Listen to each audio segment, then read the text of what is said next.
അതെ, നീ ഇവിടെ കറങ്ങിക്കാണ്ട് പിങ്കിമോളടുത്ത് പോയി പറ ഒരുങ്ങാൻ. ചെറുക്കൻ കൂട്ടർ എപ്പോഴാ വരുന്നതെന്ന് പറയാൻ പറ്റിയല്ലേ.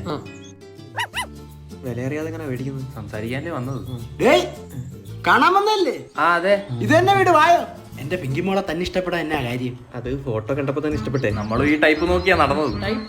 അല്ല, ഈ ഒരു ലുക്ക് ഉള്ളത് നല്ല ക്യൂട്ടല്ലേ? ക്യൂട്ടാണല്ലോ, കാണാൻ എന്നെ പോലല്ലേ. അതാ രണ്ടുപേരുടെ മോന്തയ്ക്ക് ഒരേ ചായ. ചായ കുടിക്കും.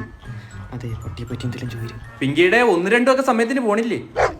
അല്ല, സമയത്തിന് ശീലിപ്പിച്ചത് ഞങ്ങൾക്ക് വലിയ ഉപകാരമായിരുന്നേ. അല്ല, അതൊക്കെ അവരുടെ സൗകര്യമല്ലേ. അത് കുഴപ്പമില്ല, ഞങ്ങൾ ട്രെയിൻ ചെയ്തോളാം. മാമ, എന്തോ ഒരു പൊരുത്തക്കേടില്ലേ? പൊരുത്തപ്പെടല്ലേ അവര് വന്നിരിക്കുന്നത്. മാറില്ല, വീട് 2 നിലയല്ലേ.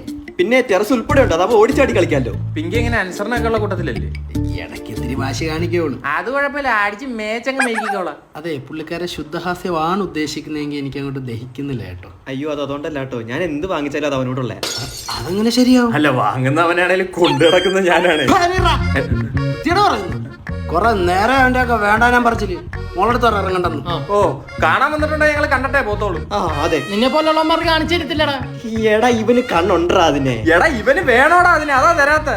ഇറങ്ങടാ, ഇളങ്കി ഇറങ്ങിപ്പോടാ വൃത്തിയോട്ടവന്മാരെ. ഇയാൾ എത്ര ഷോ കാണിക്കാനെന്തോ? നമ്മൾ പട്ടി വാങ്ങാൻ വന്നില്ല, ഇയാളെ കുട്ടിയെ വാങ്ങാനൊന്നുമല്ലേ? എടോ താൻ നോക്കിക്കോടോ, തന്റെ പിങ്കിയെ ഞങ്ങൾ രാത്രി പൊക്കിയിരിക്കും.